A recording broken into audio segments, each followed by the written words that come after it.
అందరికీ శుభ మధ్యాహ్నం. నా పేరు సాహిత్య. నా పేరు సహస్ర. మీ తెలంగాణ గురుకుల విద్యాలయంలో 9వ తరగతి చదువుతున్నాం. ఇప్పుడు మేము చెప్పబోయేది భారత్ టాక్సీ విధి విధానం. గిగ్ ఎకనామీ తాత్కాలిక ఉపాధి రంగం బలోపేతం చేసే దిశగా ఒక విప్లవాత్మకమైన అడుగు వేస్తూ కేంద్ర మంత్రి అమిత్ షా గారు భారత్ టాక్సీకి చెందిన సారథులతో అధికారికంగా సంభాషించారు. ఈ సందర్భంగా డ్రైవర్లు కూడా యజమానులుగా మారే అవకాశం మొట్టమొదటి సహకార సమూహాను ఈయన వివరించారు.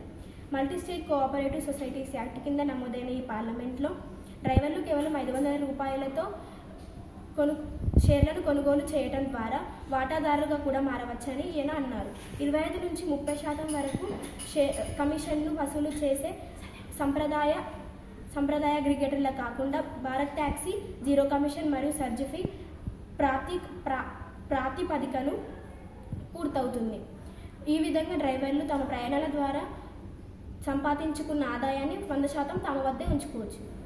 ఈ పథకంలోని కీలక అంశాలు: 80:20 లాభాల పంపిణీ, 3 ఏళ్ల ప్రారంభం, విస్తరణ దశ తరువాత సహకార సంస్థ ఆర్జించే నికర లాభంలో 80% డ్రైవర్లు నడిపించిన మొత్తం కిలోమీటర్ల ఆధారంగా నేరుగా వారికే పంపిణీ చేయబడుతుంది.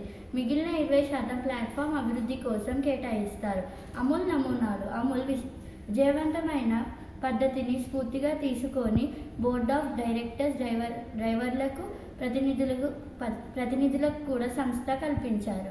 దీనివల్ల కంపెనీ అభివృద్ధి నిర్ణయాల్లో వారికి ఓటు హక్కు కలుగుతుంది. విస్తరణ: ప్రస్తుతం ఢిల్లీ, ఎన్సీఆర్ మరియు రాజ్కోట్లలో అందుబాటులో ఉన్న ఈ సేవలు రాబోయే 3 ఏళ్లలో ప్రతి మున్సిపల్ కార్పొరేషన్కి విస్తరించేలా లక్ష్యంగా పెట్టుకున్నారు. డ్రైవర్ల సాధికారతకు పెద్దపీట వేసిన ఈ వ్యవస్థ రవాణా రంగంలో ఒక సరికొత్త అధ్యయనానికి నాంది పలికింది. ధన్యవాదాలు.